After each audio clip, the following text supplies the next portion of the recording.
அலுவலக உதவியாளர் பதவி, தமிழ்நாடு அரசு வேலைவாய்ப்பு. சம்பளம் 15,700 ரூபாய் முதல் 50,000 ரூபாய் வரை. தேர்வின்றி அரசு வேலையை பெறுவதற்கான அரிய வாய்ப்பு. கட்டணமின்றி இலவசமாக விண்ணப்பியுங்கள். இந்த பதவிக்கு விண்ணப்பிக்க ஆர்வமுள்ளவர்கள் செப்டம்பர் 17, 2024 வரை ஆஃப்லைனில் விண்ணப்பிக்கலாம். மேலும் காலியிட விவரம், வயது வரம்பு போன்ற அனைத்து தகவல்களையும் காணலாம். பதவியின் பெயர் அலுவலக உதவியாளர். சம்பள விவரம் 15,700 ரூபாய் முதல் 50,000 ரூபாய் வரை. வயது வரம்பு 18 to 32 வரை. கல்வி தகுதி 8 தேர்ச்சி.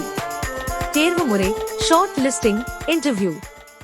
Job location Tiruppur. Employment type regular basis. For more job details subscribe our channel Shivaji. All the very best.